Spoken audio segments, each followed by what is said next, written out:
কিনা বলেন? সবকিছু আল্লাহ পাক আমাদেরকে দিয়েছেন। যাদের পা নাই, যাদের চক্ষু নাই, তাদের কত কষ্ট, ঠিক কিনা বলেন? সেই জন্য আমি একটা ছন্দ লিখেছি, লতা গাছে কে দিল রে, সবাই আমার সাথে পড়েন, লতা গাছে কে দিল রে এত সুন্দর কদু, মৌচাকেতে কে দিল রে এত সুন্দর মধু। পড়েন, লতা গাছে কে দিল রে এত সুন্দর কদু, মৌচাকেতে কে দিল রে এত সুন্দর মধু। পাখির কণ্ঠে কে দিল রে মিষ্টি মধুর গান,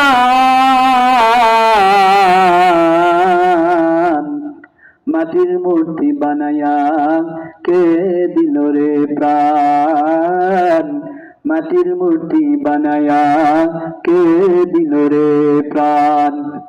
হাঁটার জন্য পা দিল, খাওয়ার জন্য মুখ দিল, আর শোনার জন্য কান। ভেবে চিনতে দেখে রে বান্দা এসব আল্লাহ পাকের দান, এসব আল্লাহ পাকের দান, ঠিক কিনা বলেন? জাগো জাগো মুসলিম সেনা, জাগো জাগো মুসলিম সেনা, ভাঙবে পাপ তরণী।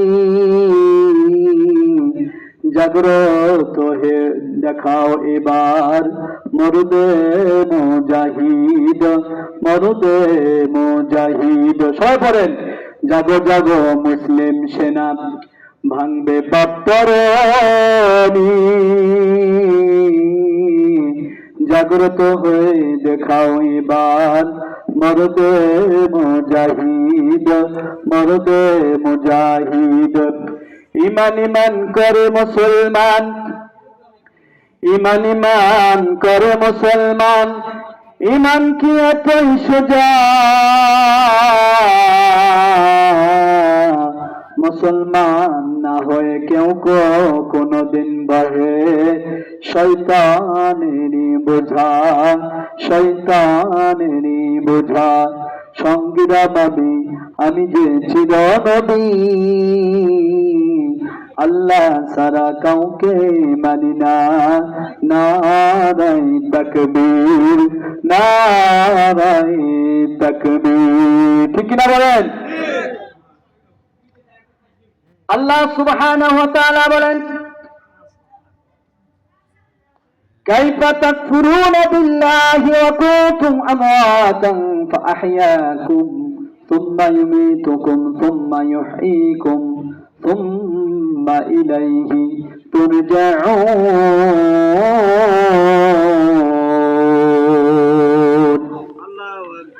আল্লাহ সুবহানাহু ওয়া তাআলা বলেন, তোমরা কিভাবে অস্বীকার করো? তোমরা ছিলে প্রাণহীন, তিনি তোমাদেরকে জীবন দান করেছেন, তিনি তোমাদেরকে মৃত্যু দান করবেন। আমার ভাইরা গভীর মনোযোগ সহকারে শোনেন, কথাগুলো আমার কথা না, এই কথাগুলো স্বয়ং আল্লাহ সুবহানাহু ওয়া তাআলা, ঠিক কিনা বলেন? আল্লাহ পাক বলছেন, তোমরা মৃত্যু হবে, তোমরা মৃত্যু গ্রহণ করবে, মৃত্যু হওয়ার পরে আবার তোমাদেরকে জীবিত করবে। কে জীবিত করবে বলেন? আল্লাহ সুবহানাহু ওয়া তাআলা আবার তোমাদেরকে জীবিত করবেন। জীবিত অনেকে বিশ্বাস করে না, আইমে জাহেলিয়া যুগের লোকেরা তারা বিশ্বাস করতো না। কিভাবে? আল্লাহ সুবহানাহু ওয়া তাআলা অন্য আয়াতে বলেছেন, আইমে জাহেলিয়া যুগের লোকেরা তারা আমরা যে মারা যাব, মারা যাওয়ার পরে আমাদের হাড়গুলো, আমাদের সমস্ত কিছু আবার পুনরায় একত্রিত করে আমাদেরকে জীবিত করবেন। আইবে জাহিলি যুগের লোকেরা তারা বিশ্বাস করতো না, তারা বলতো কিভাবে হাড় মাংসগুলো কিভাবে একত্রিত করবে। সেই জন্য আল্লাহ সুবহানাহু ওয়া তাআলা বলেছেন, আমি তোমাদেরকে হায়াত মওত দিয়েছি, তোমাদেরকে আবার পুনরায় জীবিত করব। যদি এর প্রতি যদি কেউ অবিশ্বাস করে, কারো যদি বিশ্বাস না থাকে, তাহলে তার কোনো প্রকার ঈমান থাকবে না, ঠিক কিনা বলেন? ইসলামের মধ্যে পাঁচটি কালিমার মধ্যে এখানে সেটাও বলা হয়েছে, কেউ যদি পুনরায় মৃত্যু হওয়ার পরে আবার জীবিত করবে আল্লাহ সুবহানাহু ওয়া তাআলা, এর প্রতি যদি কারো বিন্দু পরিমাণ যদি সন্দেহ পোষণ করে, সন্দেহ থাকে, তাহলে তার ঈমান থাকবে না। আল্লাহ সুবহানাহু ওয়া তাআলা আমাদেরকে অবশ্যই পুনরায় জীবিত করবেন, ঠিক কিনা বলেন? আইনে জাহেলিয়াত যুগের লোকেরা,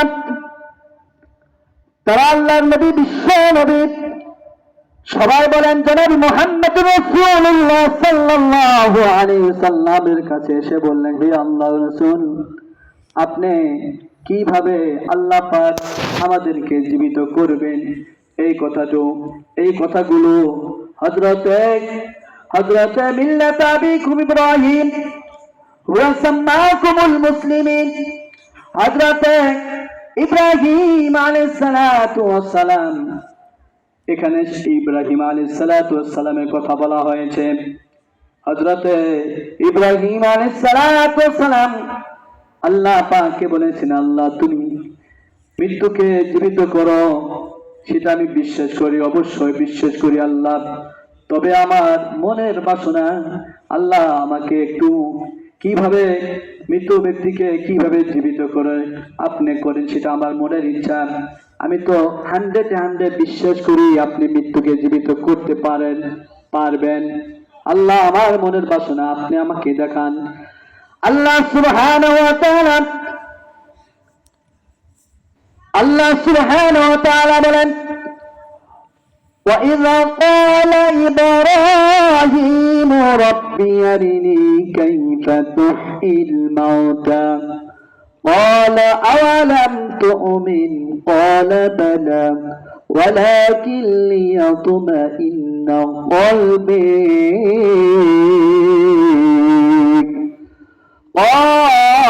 قال فخذ أربعة من الطير। الله أكبر বলেন। হযরত ইব্রাহিম আলাইহিস সালাতু ওয়াস সালামের জবাবে আল্লাহ পাক কোরআনুল কারীম নাযিল করে দিলেন। আল্লাহ পাক বলেন, ইব্রাহিম তুমি 4টি পাখি পোষ মানাও, 4টি পাখি পোষ মানাও, মানার পরে তাদের 4টি নাম দাও, দেওয়ার পরে তাদেরকে তুমি জবাই করো, জবাই করার পরে 4টি পাহাড়ে তুমি হাড় মাংসগুলো একত্রিত করে 4টি পাহাড়ে তুমি নিক্ষেপ করো। হযরত ইব্রাহিম আলাইহিস সালাতু ওয়াস সালাম তিনি 4টি পাখি পোষ মানালেন। পোষ মানানোর পরে তাদেরকে জবাই করলেন, জবাই করার পরে হাড় মাংসগুলো একত্রিত করে 4টি পাহাড়ে নিক্ষেপ করলেন। আল্লাহ পাক এবার হযরত ইব্রাহিম আলাইহিস সালাতু ওয়াস সালামকে বললেন, ইব্রাহিম এবার তুমি পাখিগুলোকে নাম ধরে ধরে ডাকো। হযরত ইব্রাহিম আলাইহিস সালাতু ওয়াস সালাম তাদেরকে নাম ধরে ধরে ডাকলেন। আমার ভাইরা, নাম ধরার সাথে সাথে, নাম ডাকার সাথে সাথে পুনরায় জীবিত হয়ে উড়ন্ত অবস্থায় হযরত ইব্রাহিম আলাইহিস সালাতু ওয়াস সালামের ডাকে সাড়া দিলেন। বলেন সুবহানাল্লাহ। ভাইরা আমার, আল্লাহ পাক সূরা মুলক 2 নম্বর আয়াতে আল্লাহ সুবহানাহু ওয়া তাআলা বলেন, الذي خلق الموت والحياة। আপনারা যারা কোরআন শরীফ পড়তে জানেন অথবা জানেন না, তারা আমার সাথে ঠোঁট মিলাবেন, তাহলে সওয়াব পাবেন। কোরআনুল কারীমের এমন একটি সাবজেক্ট, তো যারা শুনবে তাদেরও সওয়াব, যারা পড়বে তাদেরও সওয়াব, ঠিক কিনা বলেন? যারা পারেন না কোরআন শরীফ পড়তে, তারা আমার সাথে ঠোঁট মিলাবেন, তাহলে কি সওয়াব পাওয়া যাবে। আল্লাহ সুবহানাহু ওয়া তাআলা বলেন, আল্লাযী খালাকাল মাউতা ওয়াল হায়াতা লিয়াবলুয়াকুম আইয়ুকুম আহসানু আমালা ওয়া হুয়াল আজিজুল গফুর।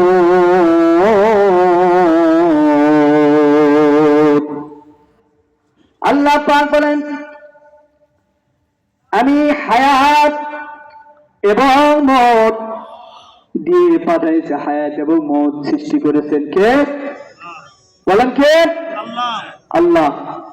হায়াত এবং মওত দিয়ে পাঠাইছি, এই জন্য পাঠাইছি কে কত বেশি নেকি আমল করতে পারে, সেই জন্য আল্লাহ সুবহানাহু ওয়া তাআলা আমাদেরকে সৃষ্টি করেছেন, ঠিক কিনা বলেন? তাহলে আল্লাহ পাক আমাদেরকে হায়াত এবং মওত দিয়ে পাঠাইছেন কে কত বেশি নেকি আমল করতে পারে। আমার যে আজকের আলোচ্য বিষয় হচ্ছে মৃত্যু সম্পর্কে এবং মাদকের উপরে কোরআন এবং হাদিস থেকে আপনাদের সামনে কিছু কথা বলবো। এখন যে কথাগুলো বলতেছি মৃত্যুর বিষয় সম্পর্কে কোরআন থেকে বলতেছি, একটি কথাও আমি বাহিরে কোনো কথা বলিনি বা বলবো না, বিষয় ভিত্তিক। আমি যে কতগুলো কথা বললাম সবগুলো কোরআন থেকে বলছি, শুধু মৃত্যু বিষয় সম্পর্কে। অনেকে ওয়াজ করতে করতে বিভিন্ন লাইনে চলে যায়, এই লাইন থেকে ও লাইন, ও লাইন থেকে ও লাইন, এখানে একটু ওখানে একটু। আমি এগুলো পছন্দ করি না। আমার যে কথাগুলো, যতগুলো কথা বলবো কোরআন থেকেই বলবো এবং বিষয় ভিত্তিকের উপর। তো আল্লাহ পাক আপনাকে আমাকে হায়াত এবং মওত পাঠাইছেন কি কারণে? কে কত বেশি নেকি আমল করতে পারে। কি কারণে বলেন? নেকি। খামখেয়ালির জন্য আল্লাহ পাক আমাকে আপনাকে সৃষ্টি করেন নাই, নাকি শুধু চাকরি করার জন্য আপনি আমাকে সৃষ্টি করেছেন? বলেন, ব্যবসা বাণিজ্য করার জন্য? শুধু আল্লাহ পাকের ইবাদত গোলামি দাসত্ব করার জন্য আল্লাহ পাক হায়াত এবং মওত দিয়ে পাঠাইছেন তোমরা কে কত বেশি নেকি আমল করতে পারো। আরেকটু সহজ করে আমি আপনাদেরকে বলে দিতে চাই, যারা পরীক্ষার্থী, যারা পরীক্ষা দেয়, যারা স্টুডেন্ট, এসএসসি পরীক্ষা দেয়, দাখিল পরীক্ষা দেয়, আলিম পরীক্ষা দেয়, ডিগ্রি অনার্স পরীক্ষা দেয়, যারা এসএসসি পরীক্ষা দিয়েছেন তাদের সময় থাকে 3 ঘন্টা। কয় ঘন্টা বলেন? 3 ঘন্টার সময় উল্লেখ থাকে। এই 3 ঘন্টার মধ্যে তাকে পরীক্ষার খাতায় লিখতে হয়, ঠিক কিনা বলেন? যদি সে পরিপূর্ণভাবে এই 3টে ঘন্টা যদি সময় কাজে লাগায়, পরিপূর্ণভাবে ফুল যদি অ্যান্সার করে, তাহলে সে ফুল মার্ক পাবে, ঠিক কিনা বলেন? আর যদি সে ভালোভাবে যদি খাতায় না লেখে, সময়কে যদি পার করে দেয়, তাহলে সে কি ফেল করবে না পাস করবে? বলেন। সময় 3 ঘন্টা দেওয়া রয়েছে, সে লিখলো না, বসে থাকলো, সময়টাকে কাজে লাগালো না, সে কি ফেল করবে না? বলেন, ফেল অবশ্যই করবে। আর যদি ওই 3টি ঘন্টা যদি আমরা সময় সঠিকভাবে যদি খাতায় লিখতে পারি, ফুল অ্যান্সার করতে পারি, তাহলে কি সে ফুল মার্ক পাবে, জিপিএ 5 পাবে, গোল্ডেন পাবে, ঠিক কিনা বলেন? তো আল্লাহ পাক আপনি আমাকে হায়াত এবং মওত দিয়েছেন কে কত বেশি নেকি আমল করতে পারে। নেকি আমল করতে হবে এই দুনিয়াতে, মৃত্যু হওয়ার পরে আর কোন নেকি আমল করার সুযোগ আছে? বলেন। কবরে গিয়ে আর কোনো সুযোগ আছে না? আপনার হায়াত যতদিন পর্যন্ত রয়েছে এই সময়ের মধ্যে আপনাকে জান্নাত ক্রয় করে নিতে হবে। জান্নাত কি করতে হবে? দুনিয়াতে হাসিল করতে হবে। মৃত্যুর পরে আখিরাতে যত আল্লাহ পাকের কাছে যদি বলেন, আল্লাহ আমি তো দুনিয়াতে সময় পাই নাই, আমার তো সময় ছিল না, আমি বড় ব্যবসায়ী ছিলাম, আমি চাকরিজীবী ছিলাম, দেশের নেতৃত্ব দিয়েছিলাম, প্রধানমন্ত্রী ছিলাম, এমপি ছিলাম, অনেক কিছু ছিলাম, আল্লাহ আমি সময় পাই নাই। এই কথা বলে কি ছাড় পাওয়া যাবে? বলেন ছাড় পাওয়া যাবে কি বলেন? কখনো ছাড় পাওয়ার সুযোগ নাই। অথবা মৃত্যুর পর অনেকে বলবে আল্লাহ আমাকে আবার আপনি হায়াত দেন দুনিয়াতে, আমি যতগুলো আপনার ইবাদত ফরজ নফল যত প্রকার দান সদকা সব কিছু করবো, আল্লাহ আমার আরেকবার সুযোগ করে দিলেন। সুযোগ কি আর থাকবে বলেন? সুযোগ কি আর আছে? আর সুযোগ নাই। এই জন্য আমাদেরকে দুনিয়াতে আল্লাহ পাকের হুকুম আহকাম গুলো মেনে নিয়ে এই দুনিয়াতে আপনাকে জান্নাত ক্রয় করে নিতে হবে, ঠিক কিনা বলেন? আমরা সকলে জান্নাতে যেতে চাই, কেউ কি জাহান্নামে যেতে চায় বলেন? আমরা কেউ জাহান্নামে যেতে চাই না, সকলেই জান্নাতে যেতে চাই। জান্নাতে যেতে গেলে সবসময় কি করতে হবে? ফজরের নামাজ, পাঁচ ওয়াক্ত নামাজ আদায় করতে হবে, ঠিক কিনা বলেন? আজকে কারা কারা ফজরের নামাজ আদায় করেছেন বলেন তো, হাত তোলেন তো দেখি একটু। মাশাআল্লাহ, অনেকে ফজরের নামাজ আদায় করেছেন। এই শীতের রাত্রিতে কষ্ট করে ফজরের নামাজ আদায় করলে আল্লাহ তাআলা খুশি হয়ে যান, বলেন সুবহানাল্লাহ। ভাইরা আমার, পাঁচ ওয়াক্ত নামাজটা অন্তত জামাতে শহীদ পড়বেন। আমি আপনাদের কাছে উদাত্ত আহ্বান জানাচ্ছি, অন্তত যে কয়েকজন মানুষ এখানে রয়েছেন আজকে ওয়াদা করেন যে এই কোরআনের মাহফিল থেকে আমি আর কোনোদিন নামাজ ছেড়ে দিব না। এইরকম কি ওয়াদা করতে পারি বলেন? কারা কারা ওয়াদা করতে পারি? আল্লাহ যে কয়দিন আল্লাহ আপনি আমার হায়াত রেখেছেন সেই কয়দিন পাঁচ ওয়াক্ত নামাজ জামাতে শহীদ আদায় করতে পারি, আল্লাহ পাক তৌফিক দান করুন। আল্লাহুম্মা আমিন। এটা তাকবীর দেন, নারে তাকবীর, নারে তাকবীর। আল্লাহ পাক তাহলে আমাদেরকে হায়াত এবং মওতে পাঠাচ্ছেন কে কত বেশি নেকি আমল করতে পারে। আল্লাহ পাক অন্য আয়াতে বলেছেন, ওমা হাযিহিল হায়াতুদ দুনিয়া ইল্লা লাহু ওয়া লাইব ওয়া ইন্নাদ দারাল আখিরাতা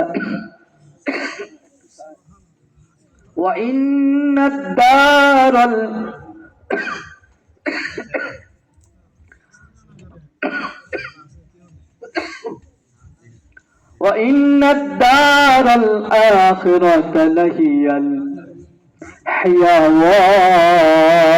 الحيوان لو كانوا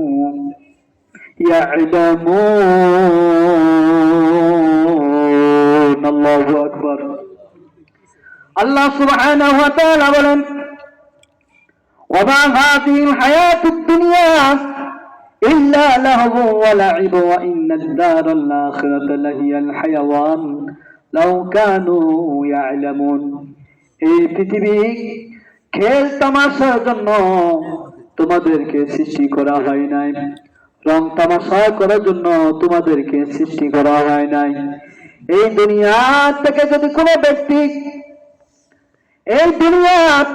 কোনো ব্যক্তি পাঁচ ওয়াক্ত নামাজ, যত প্রকার দান সদকা, যত প্রকার ইবাদত রয়েছে এগুলো যদি নিয়ে যেতে পারে তাহলে পরকালে সুখে শান্তিতে থাকতে পারবে, ঠিক কিনা বলেন?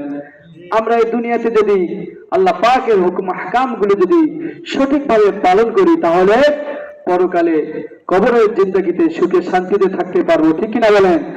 এই দুনিয়াতে আমরা কে কতদিন বেঁচে থাকবো এটা কারো জানা আছে বলেন? কে কখন মারা যাবে কেউ জানে না। একমাত্র এই পৃথিবীতে হযরতে আদম আলাইহিস সালাতু ওয়াস সালামকে তাকে জানা দেওয়া হয়েছিল, তাকে বলা হয়েছিল আপনি 1000 বছর হায়াত পাবেন। কত বছর বলেন? কাকে বলা হয়েছিল? আমাদের আদি পিতা হযরতে আদম আলাইহিস সালাতু ওয়াস সালাম, তাকে বলে দেওয়া হয়েছিল যে আপনি 1000 বছর হায়াত পাবেন। তো 1000 বছর থেকে তিনি হযরতে দাউদ আলাইহিস সালাতু ওয়াস সালামকে 60 বছর দান করেছিলেন, বলেন সুবহানাল্লাহ। কত বছর? 60 বছর হযরতে দাউদ আলাইহিস সালাতু ওয়াস সালামের কে তিনি দান করেছিলেন। তো একমাত্র তাকে বলে দেওয়া হয়েছিল যে আপনি 1000 বছর বেঁচে থাকবেন। আমার আপনাকে কখন মালাকুল মাউত আসবে এটা আমরা কেউ জানি না, ঠিক কিনা বলেন? এই জন্য আমরা সবসময় কি করব? মৃত্যুর কথা সবসময় স্মরণ করব। মৃত্যুর কথা বেশি বেশি স্মরণ করলে হাদিসের মধ্যে বলা হয়েছে, আল্লাহর নবী, বিশ্ব নবী জনাবে মুহাম্মদ রাসূলুল্লাহ, সবাই বলেন সাল্লাল্লাহু আলাইহি ওয়াসাল্লাম, যখনই আমাদের রাসূলের নাম নেওয়া হবে তখন কি বলতে হবে বলেন?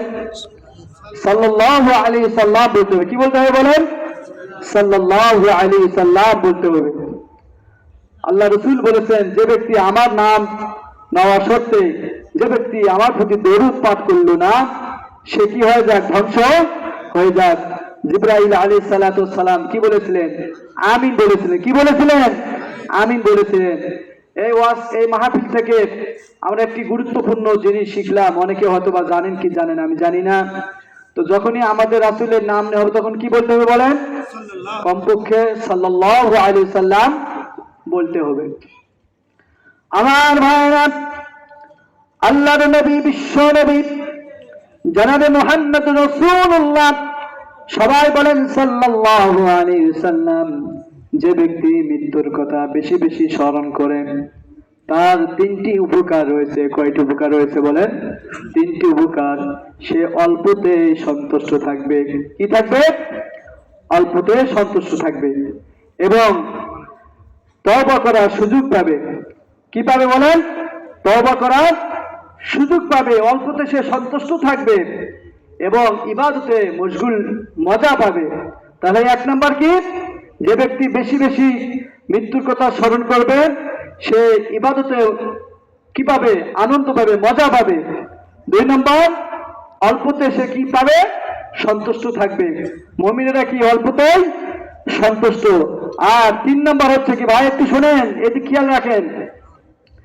আপনাদের আরো প্রধান বক্তা আরেকজন আছে, খিচুড়ি আছে, চিন্তা করেন না, কোনো সমস্যা নাই, সময় মতো চলে আসবে ইনশাআল্লাহ।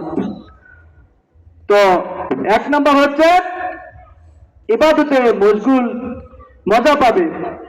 2 নম্বর হচ্ছে অল্পতে সে সন্তুষ্ট থাকবে। কি কারণে? যদি বেশি বেশি মৃত্যুর কথা স্মরণ করে। এই 3টি জিনিস আপনারা মনে রাখবেন।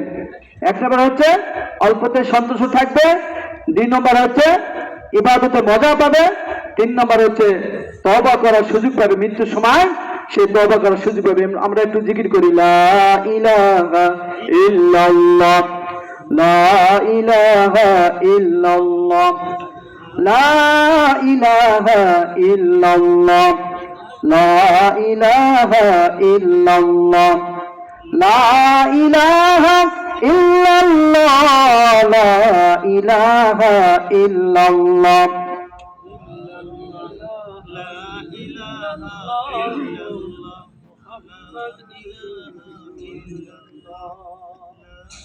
লা ইলাহা ইল্লাল্লাহ, লা ইলাহা ইল্লাল্লাহ, লা ইলাহা ইল্লাল্লাহ। হাসবি কলবে গায়রুল্লাহ, মাফি কলবে গায়রুল্লাহ, লা ইলাহা ইল্লাল্লাহ, লা ইলাহা ইল্লাল্লাহ। একটু জোরে, লা ইলাহা ইল্লাল্লাহ, লা ইলাহা ইল্লাল্লাহ, লা ইলাহা ইল্লাল্লাহ, লা ইলাহা ইল্লাল্লাহ, লা ইলাহা ইল্লাল্লাহ, লা ইলাহা ইল্লাল্লাহ, লা ইলাহা ইল্লাল্লাহ।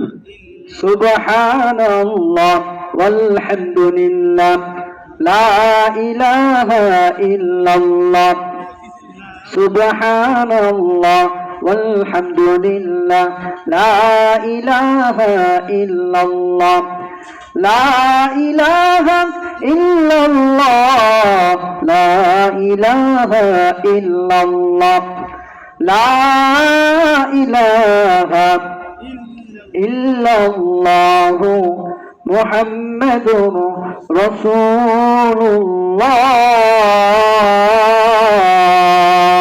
সাল্লাল্লাহু আলাইহি ওয়াসাল্লাম। আমি যে কথা বলতেছিলাম, যে ব্যক্তি মৃত্যুর কথা বেশি বেশি স্মরণ করে তাকে 3টি পুরস্কার দেওয়া হয় দুনিয়াতে। কোথায়? দুনিয়ার জিন্দেগিতে। একটু মনোযোগ সহকারে শুনুন ভাই, আমার কি ওয়াজ বুঝা যাচ্ছে? ভালো লাগতেছে তো? একটু সারা শব্দ দিবেন। যদি ভালো না লাগলে ভাই ছেড়ে দিব, আমি কাউকে কষ্ট দিব না। একটু সারা শব্দ দিবেন যে হুজুর চালান, আমরা আছি, সমস্যা নাই। এখানে কোরআনুল কারীমের ওয়াজ হচ্ছে। আমি সবচেয়ে খারাপ লাগে তো এখানে যদি একটা গান বাজনা যদি অনুষ্ঠান করা হতো, কত মানুষ আসতো, ঠিক কিনা বলেন? যদি এখানে একটু শিল্পী যদি আসতো, হচ্ছে লোক বেশি হতো, অনেক অনেক হতো। তো যাই হোক, আপনাদেরকে আল্লাহ পাক পছন্দ করেছেন, সেই জন্য আল্লাহ পাক আপনাদের কি করেছেন? ভালোবেসে এখানে নিয়ে এসেছেন। ইসলামের ছায়াতলে সবাই কি আসতে পারবে বলেন? সবাই আসতে পারবেন না, ভাগ্যের বিষয়। কুরআনুল কারীমের জালসায় আসা, এখানে 2টি কথা শোনা, এটা অত্যন্ত ভাগ্যের একটা বিষয়, ঠিক কিনা বলেন? এই জন্য আল্লাহ পাক এতগুলো মানুষ এই কুটামহীন আল আরফা জামে মসজিদের আশেপাশে কত মানুষ ঘুরতেছে, তারা এই কুরআনুল কারীমে আসতে পারতেছে না, ঠিক কিনা বলেন? আমরা তাদের জন্য দোয়া করি, সবাই যেন এই মাহফিলে আসে, এসে কোরআনুল কারীমের ইজ্জত সম্মান যেন রক্ষা করে, সবাইকে আশা তৌফিক দান করুন, সুবহান আল্লাহুম্মা আমিন। তো আমি আপনাদেরকে বলতেছিলাম মৃত্যু সম্পর্কে, এর থেকে আমরা কেউ রক্ষা পাবো না। আমাদের ধন সম্পদ, ঘর বাড়ি সবকিছু পিছনে ফেলে রেখে শুধু একটা কাফনের কাপড় নিয়ে চলে যেতে হবে, ঠিক কিনা বলেন? কয়েকদিন আগে আমার আপন জ্যাঠাতো ভাই দুনিয়া ছেড়ে ইন্তেকাল করেছেন। যুবক মানুষ, 45 অথবা 46-47 বছর বয়স হবে। তো তার কখনো চিন্তা ছিল না, আমাদেরও চিন্তা ছিল না সে আমাদেরকে ছেড়ে চলে যাবে। তো আমাদের আশেপাশের লোক হঠাৎ করে চলে যায়, আমাদেরকে স্মরণ করে দিতে চায় তারা যে আমি চলে যাচ্ছি, তোমরাও কি রেডি হয়ে থাকো। শুধু আমাদেরকে স্মরণ করে দেয়, তো আমরা এর থেকে শিক্ষা গ্রহণ করি না। ধন সম্পদ, ঘর বাড়ি সবকিছু কি পিছনে ফেলে একটা কাফনের কাপড় নিয়ে চলে যেতে হবে, ঠিক কিনা বলেন? বিশাল বড় লোক, কয়েকদিন আগে আমার একটা বড়াপ্পা মারা গেল। তো তিনি অনেক ধন সম্পদের মালিক। মাঝে মাঝে বলতো যে ধন সম্পদ, এতগুলো ধন সম্পদ কে খাবে? তার কোনো সন্তান ছিল না প্রথমে, তারপরে তিনি বিবাহ সাথে আরেকটা করেছেন, পরে সন্তান হয়েছে। তো তিনি ভাবতেন, মাঝে মধ্যে আমার সাথে কথা বলতেন, আমার মৃত্যু অনেক দেরিতে হবে। তিনি এটা গর্ব করে বলতেন, অনেক দেরিতে হবে, এগুলো বলতেন। তো দেখেন, সেও কিন্তু দুনিয়া ছেড়ে কিছুদিন আগে সে আল্লাহর দরবারে চিরতনের জন্য হাজির হয়ে গেছে। এই জন্য মালাকুল মউত কখন আসবে, কোন সময় আসবে, কাউকে চিঠি দিবে না, ঠিক কিনা বলেন? এই জন্য ইমানদারের দায়িত্ব কর্তব্য হচ্ছে সব সময় সে মৃত্যুর জন্য প্রস্তুতি রাখা।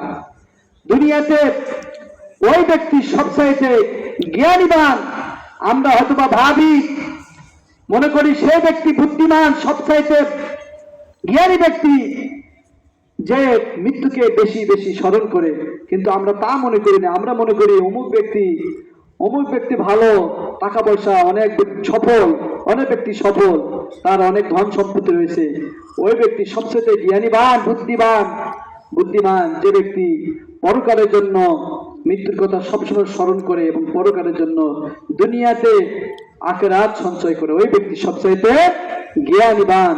আমার ভাইরা, এই জন্য আমরা সবসময় কি করব? মৃত্যুর কথা বেশি বেশি স্মরণ করব।